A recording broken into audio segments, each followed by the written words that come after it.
everybody, as you can see, we are back on the boat, excited to share some big news with you. Life sometimes throws you some curveballs that you weren't anticipating, and this is going to be one of those episodes where we tell you a little bit about a curveball that came our way. For this story to make more sense, we should probably change scenery. And here we are on our new boat. I'm sure the first question you have is, have you both gone insane? The answer to that question probably is... Yes. Yeah, a little insane. Yeah. This boat is... This is pretty baller.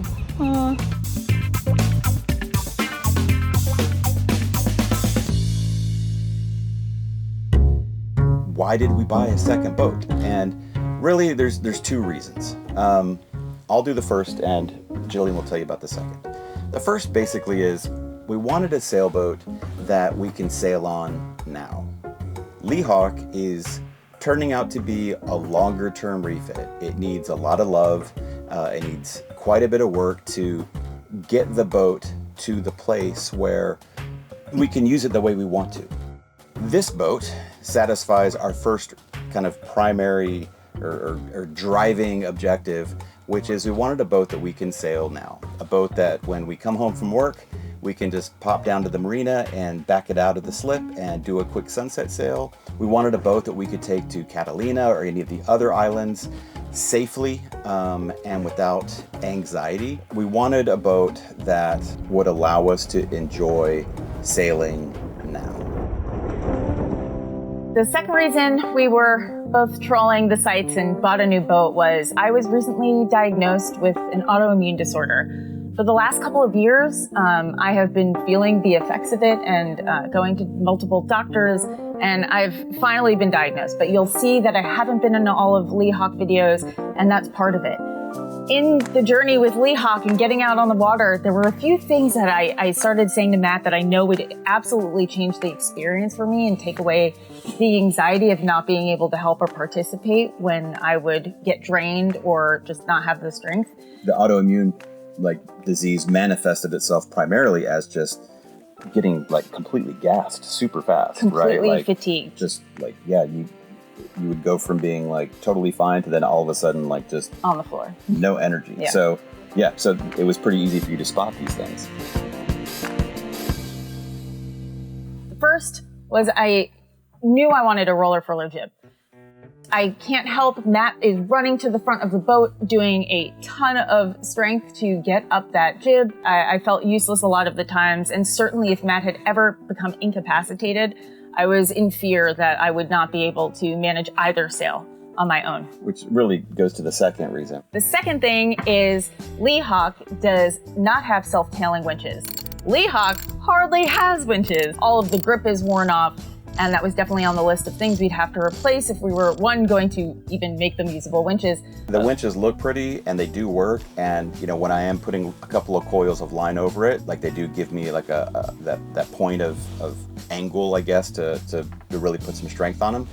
But they don't grip very well. And the winches on the mast don't grip at all.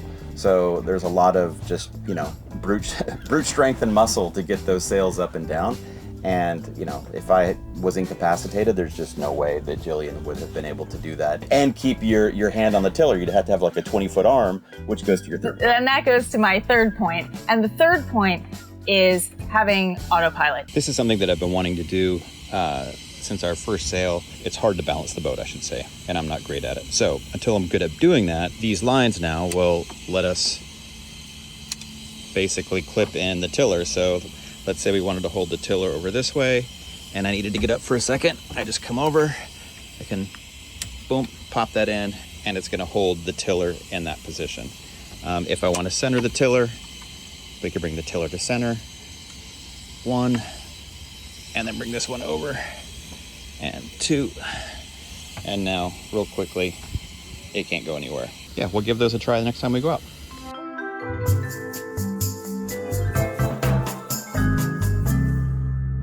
If we are in a situation, I do feel much more comfortable with the boat being able to be on autopilot while I have to deal with any of the other systems, because I just don't have the strength all the time and the ability to handle multiple things at once. Once we realized that there was, an actual medical condition that was going to change kind of the cadence of our life and what we could do, we realized that, maybe Lee Hawk isn't the boat we can use right now for those reasons without spending a lot of money.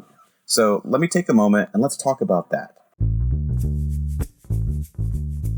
Lee Hawk, we love you. I love Lee Hawk.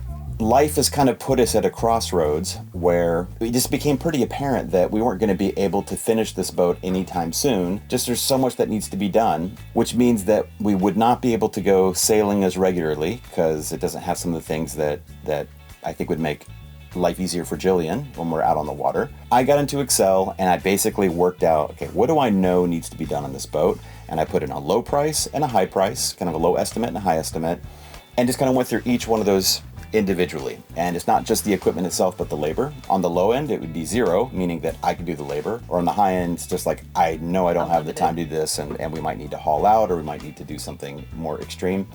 And where I landed is that we were about to spend, or commit to spending, a pretty big amount of money to get this boat where it needs to be. And to be clear, I mean where this boat needs to be for us, Matt and Jillian. This doesn't mean every old sailboat owner needs to invest a bunch of money into their boat. Of course not. That's not what we're suggesting. We're just saying that for us, with the sailing goals and desires that we have in mind, and with the new considerations that we have to think about with Jillian's state of health, there are definitely upgrades we'd like to make. So if we want to sail today, or sooner than later, we have to look at what the opportunity cost is. And we have 2 options.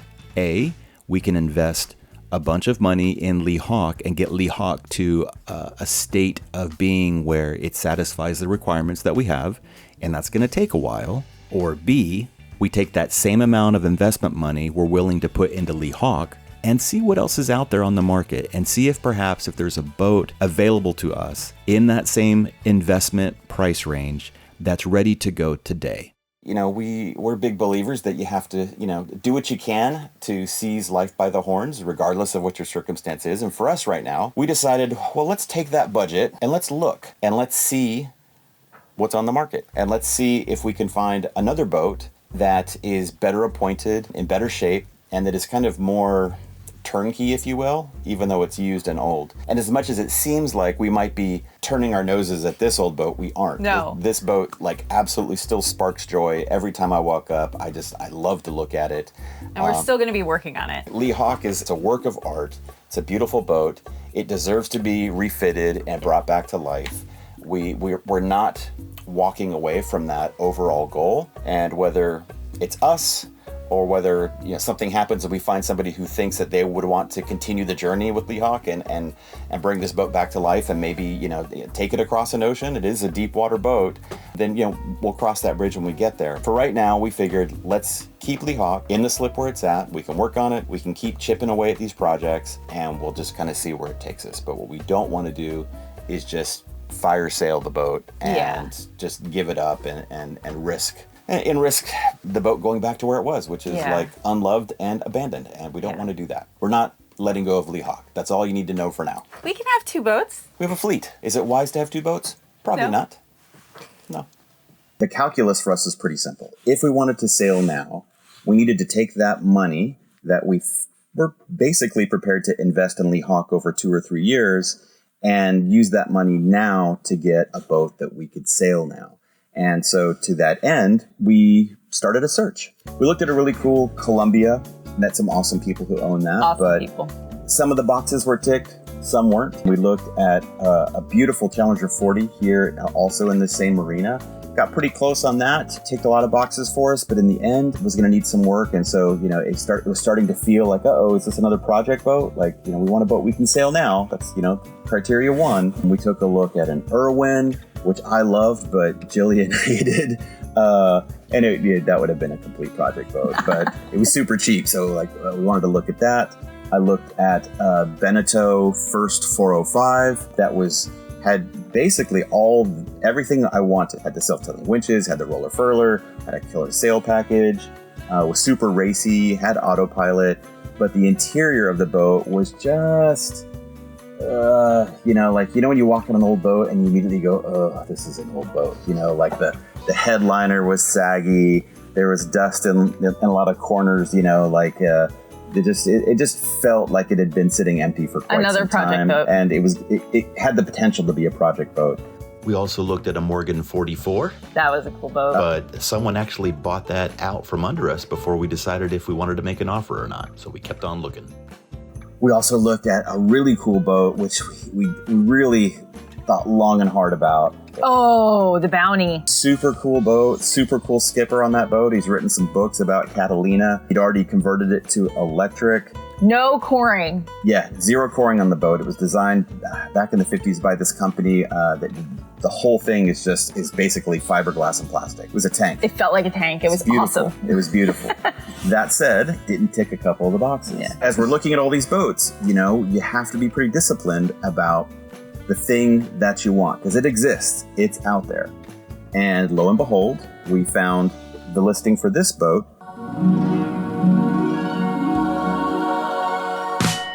It looked pretty good on the listing itself. You never trust the photos, of course, but on the listing, I could see the things, okay, has a roller furler, it has autopilot, it has self-tailing winches, and so we made an appointment to take a look. Definitely liking this boat. I love this boat. Yeah, This boat is... this is pretty baller. All right, more later. So all the records. It's the manual. Oh, awesome. Yeah. The minute we walked on the boat, we were like, oh, wow, this boat is dope. Bought out of the mold by the family who was selling it. So it's been in, one family's possession this whole time. They're all racing enthusiasts. So they have taken really good care of the sails and have replaced them. The winches are all in excellent order.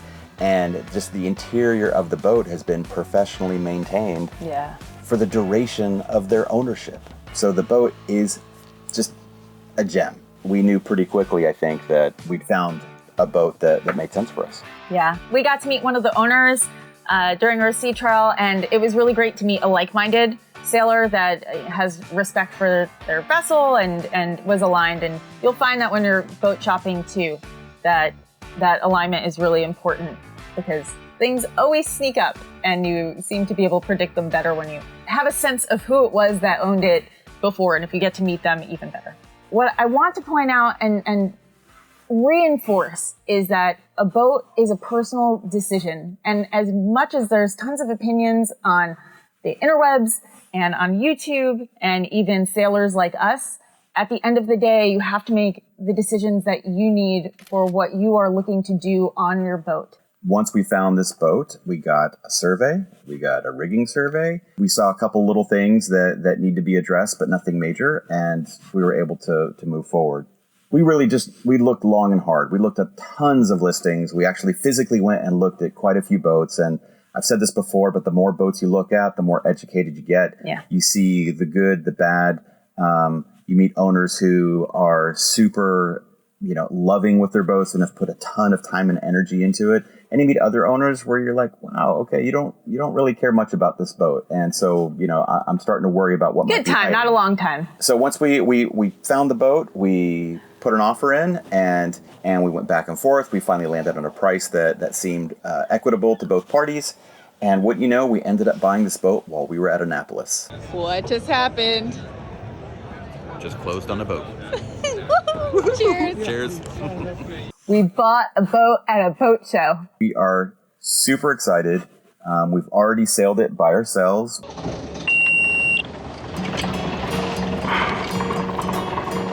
You're clear. Looking in. Sweet. So I head forward to raise the mainsail, and for the life of me, I just can't find the other side of the main halyard to hoist the sail. I should have done this in the slip, and I didn't, and I got out there and I just got flummoxed. I just couldn't figure out where that line was. Yeah, I can't find like the other side of this line. We could use the gym. Yeah, I guess. Where is it? So confused.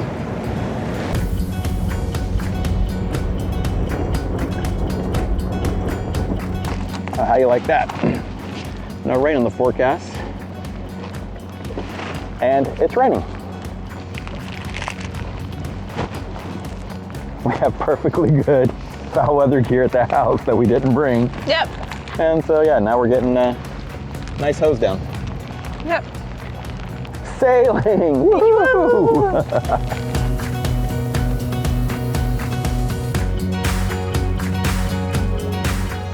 All right, so we took down the mainsail, and because we lost all of our wind, it was like 3 knots of wind, maybe 4, and that's just not enough to push this boat anywhere fast. So we're just gonna motor all the way to the new slip. We have the hammer down at 2,000 RPM. Woo! And yeah, we're just cruising through Long Beach Harbor into Los Angeles Harbor. Hopefully we'll get to Angels Gate pretty soon.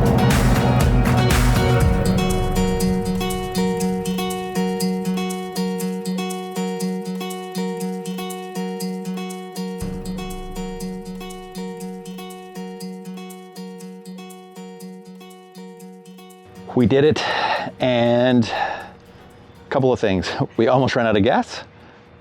True story. The topping lift, or the main halyard for the mainsail was actually hiding and was disguised as the topping lift, which is literally right there. So, okay, cool for next time.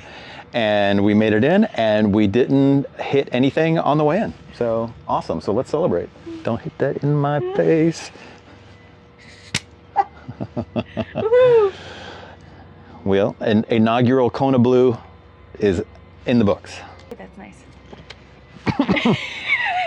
Don't die.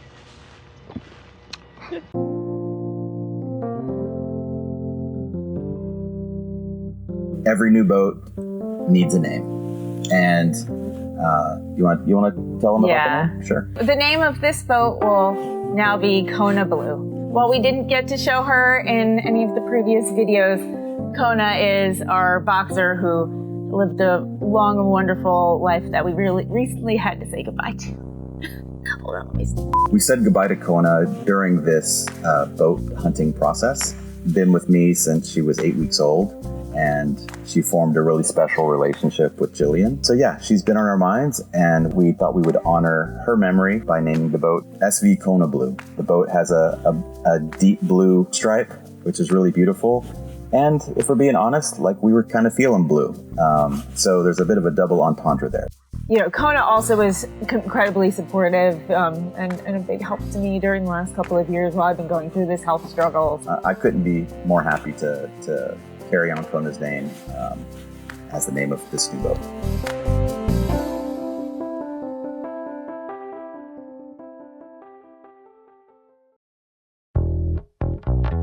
So here we are. We are the proud owners of 2 sailboats, an early 70s Choi Lee and a middle 80s Islander 40. So come back next week and we're going to give you a tour of this boat. There's nothing in it right now, so it's the perfect time to actually walk you through from bow to stern and really show you all the things that jumped out to us as why this is the boat that we wanted. We're super excited, so make sure you come back for that. And lastly, you know, as always, we're always going to make a plug for our merch. So visit our website and check out what we have. We'd love for you to pick up a hat or a t-shirt. And then if you do, send us a photo of yourself and we will feature it in our merch Hall of Fame. And we're just super excited for everybody who's bought a piece of merch. It's just so special to us. Yeah, awesome. Thanks, guys. That'll wrap it up for today. I think that's enough for one episode. Fair winds, and we'll see you on the water.